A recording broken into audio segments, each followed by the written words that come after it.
Welcome back to What It's Really Like to Be an Entrepreneur. I'm Vincent Lanci, speaker and author of the book Left for Dead, A Story of Redemption. Want to know what it's really like to be an entrepreneur? Well, you came to the right place.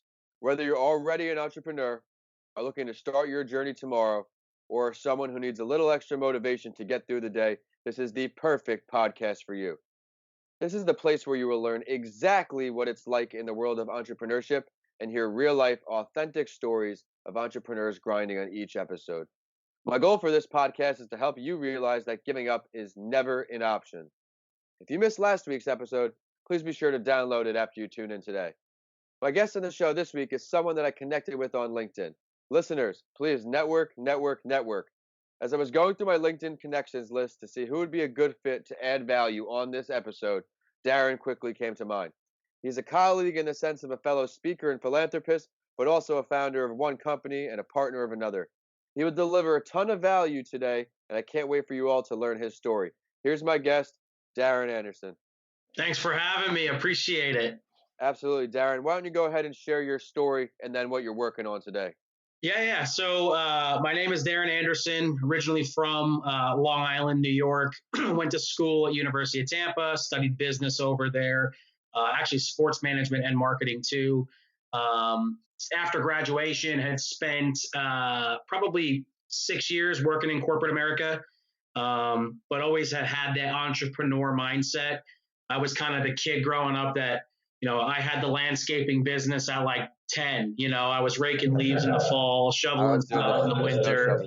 Yeah. And cutting grass in the spring and the summer. So I always had deep-rooted passions of doing my own thing, but, kind of went the route of working in corporate America with the intentions of gaining some experience in how companies work to then put my entrepreneurial mindset to the test of starting my own company. So that was how Statecore Consultants was born. That is my company, and that's what kind of is my 9 to 5 and 5 to 9, type business that I run. We're a business management consulting company, hyper focused in 3 areas: talent acquisition, marketing, and business development. So that's great. That's I can't wait for us to get involved in all of that and dig into all of those, the difficult times in starting these businesses. But yeah, same for me. I did a little corporate run, but at the end of the day, I wanted to follow my passion. I feel while you're young,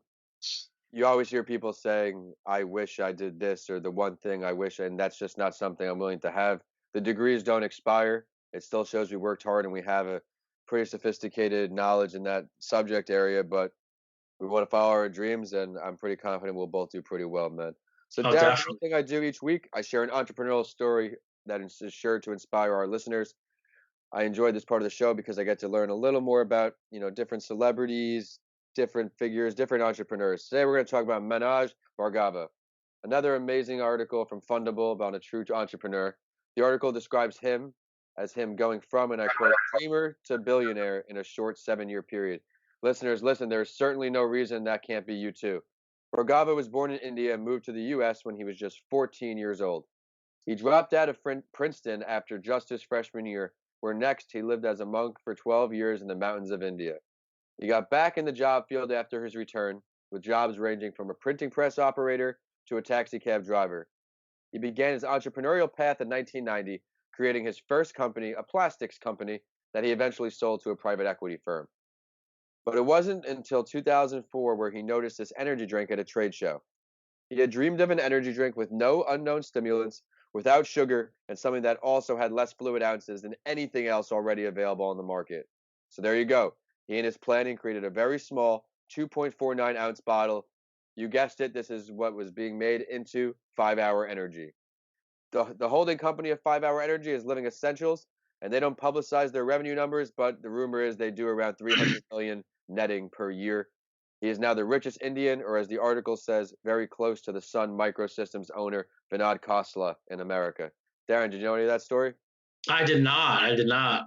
That's my goal. That's inspiring, though. 14 years old, drops out of Princeton, and you never know when you're going to get that idea. He saw an energy drink, it sparked this whole, he percolated all these thoughts to eventually roll out the 5-Hour Energy. So perfect. It's time for the Big Five. Each week, my guests and I go over these 5 questions, Darren, to help our listeners learn what it's really like to be an entrepreneur. You ready to rock and roll? Let's do it. Cool. When did you realize that you weren't happy with what you were doing or that you just needed a change? We touched on it briefly before, but let's get into some detail for our listeners.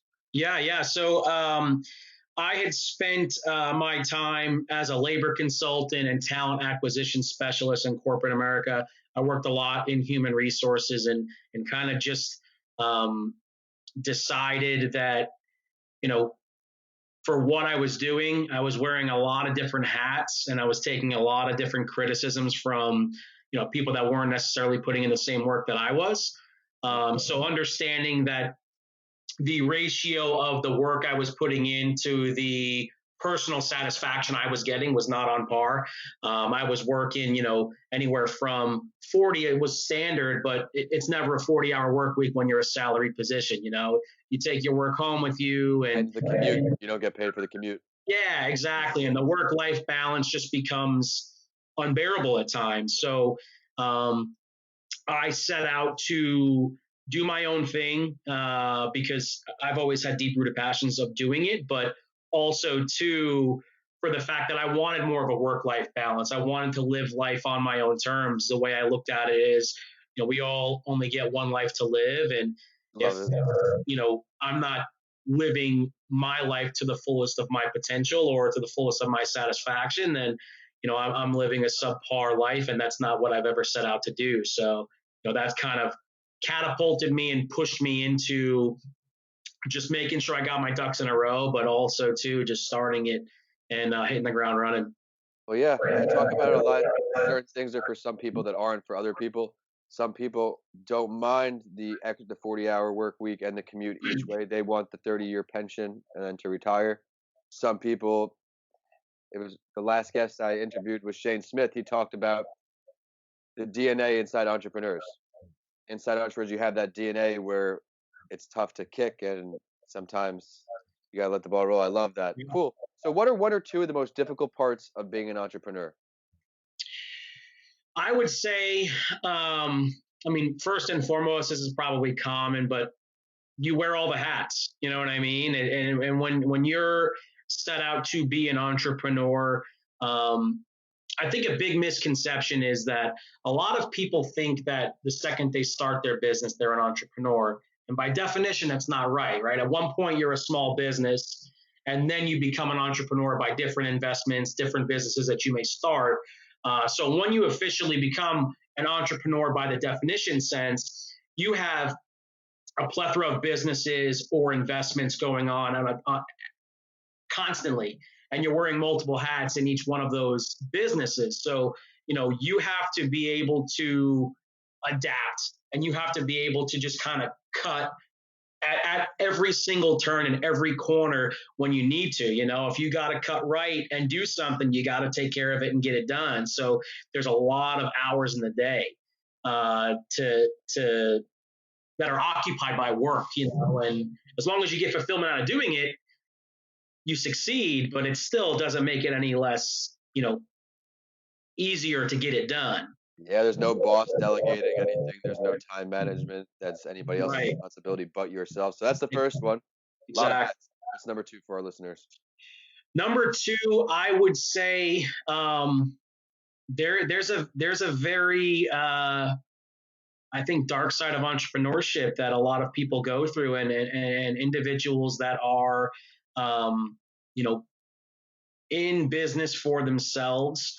It's statistical fact they're more likely to suffer from anxiety and depression and ADHD and all of these different health concerns that kind of pop up just because of the fact that they're so involved in their business, and it's extremely scary.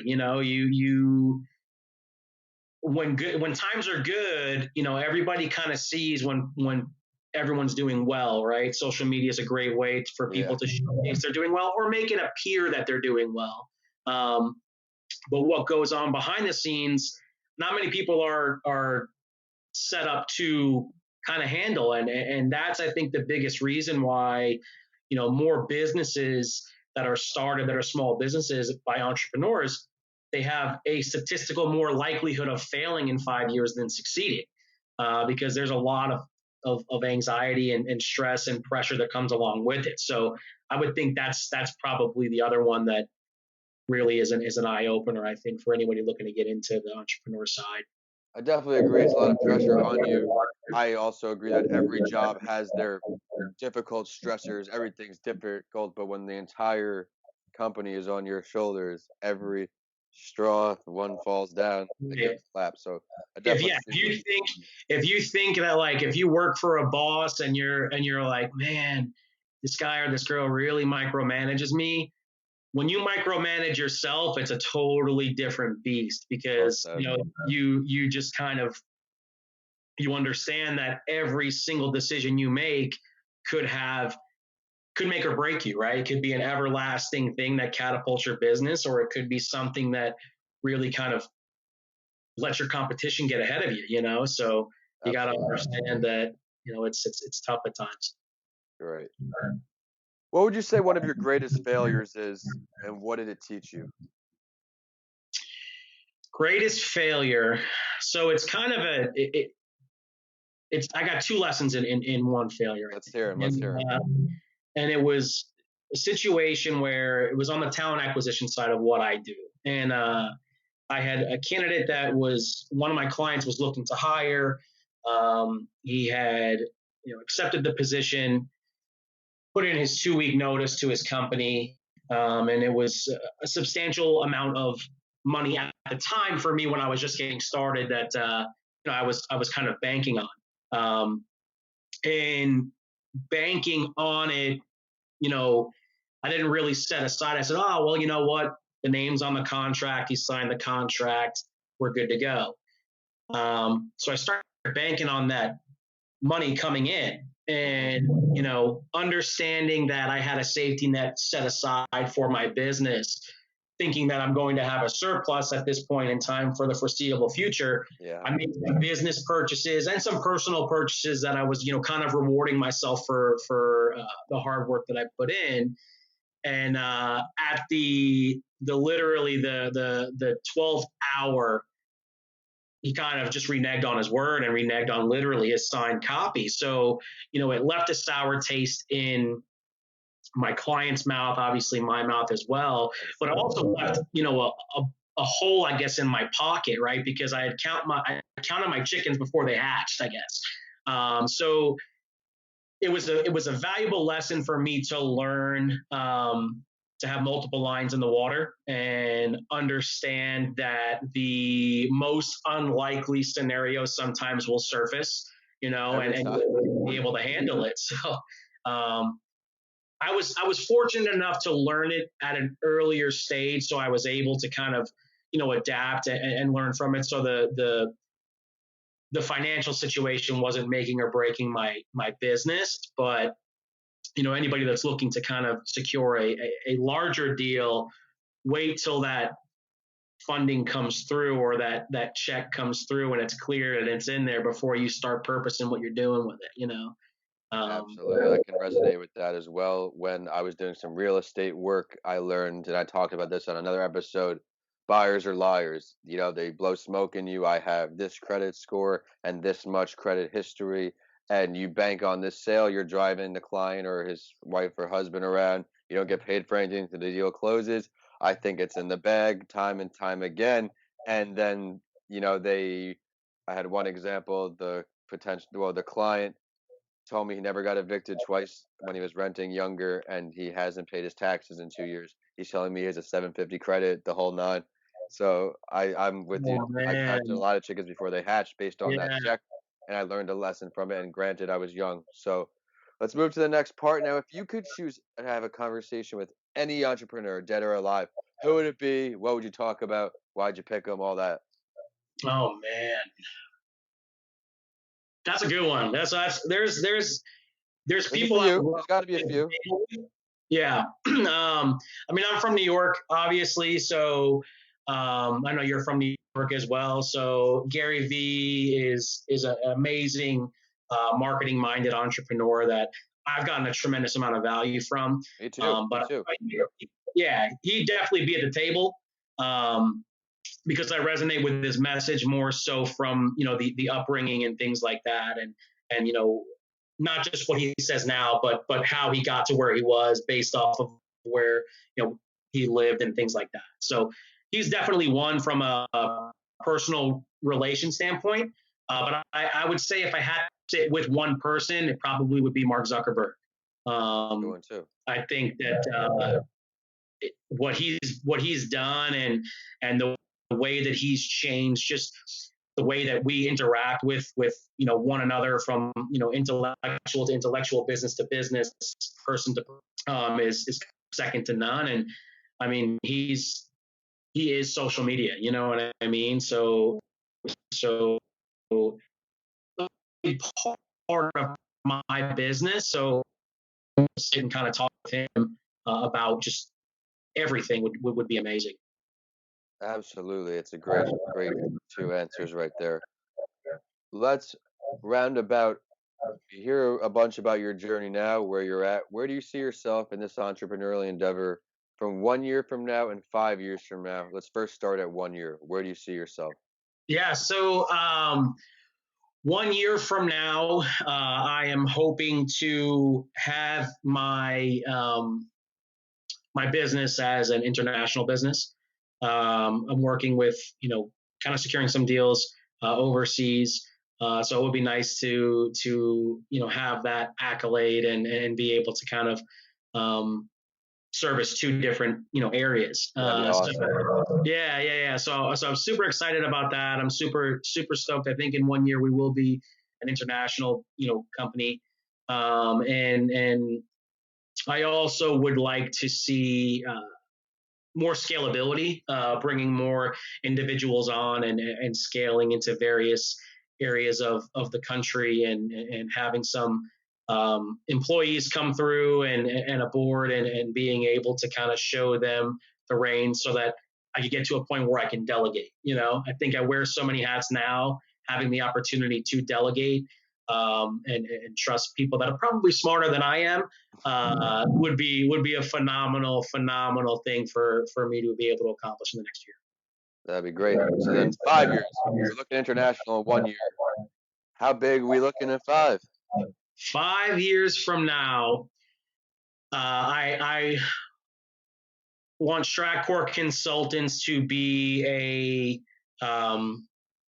name brand for talent acquisition.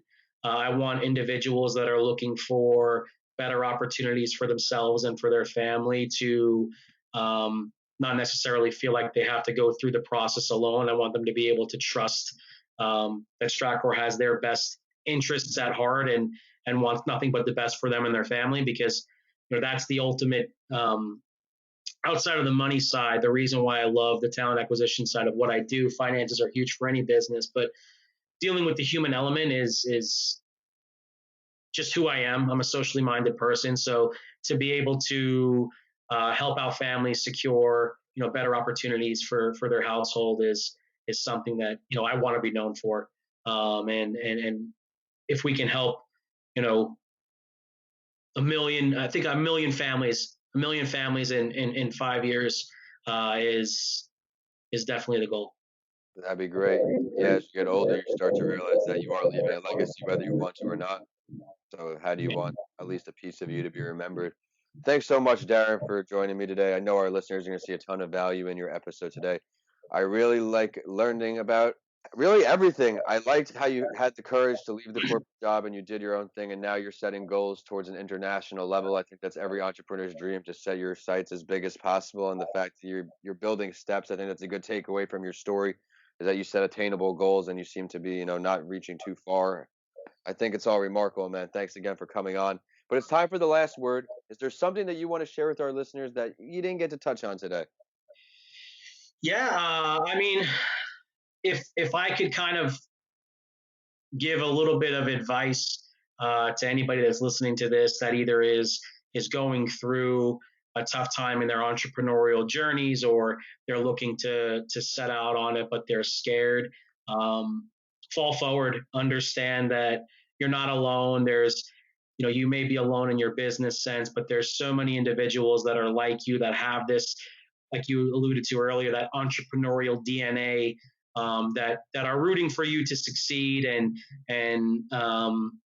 if there's any way that I can be of any sort of help, feel free to reach out to me via LinkedIn, via Instagram, via. Yeah, go ahead and share your social media, your website, and all that. That was next anyway. That way they can get in touch with you and follow your journey. Yeah. So Instagram is at Darren_Anderson. Anderson is spelled Andersen. Just so everybody knows, everybody kind of gets it kind of mixed up. And LinkedIn, come find me, CEO of Statecore Consultants. You'll see my face over there, and I'm always on either one of those. Website. If you're looking for Statecore Consultants is going through some maintenance right now. We're revamping our whole website, so it'll be ready 2020, the start of the year. So the next 2-3 weeks or so. But that's www.stratecoreconsultants.com. And if you're looking for help on the social media side of things, the other business that I run is our media company, StrateMedia. So that's www.strate.media.com. Great, guys. So be sure to check out those social medias in the meantime for his new site to be launched. Remember, you can follow our show on Instagram at Your Favorite Morning Podcast and on Twitter at Podcast by Lanci. Of course, my handles are at Vincent A. Lanci on all social media and YouTube. And my website is vincentalanci.com. Make sure to grab my book, Left for Dead, A Story of Redemption on Amazon now. DM me or email me. Let me know what you think. If you enjoyed today's episode, please continue listening and rate What's It Really Like to Be an Entrepreneur 5 stars. I work hard to find value delivering stories for you each episode. As always, I will follow the last word with a quote that inspired me, and it will for you too. The glow of one warm thought is to me worth more than money. Thanks for listening, and I'll see you on the next episode of What It's Really Like to Be an Entrepreneur.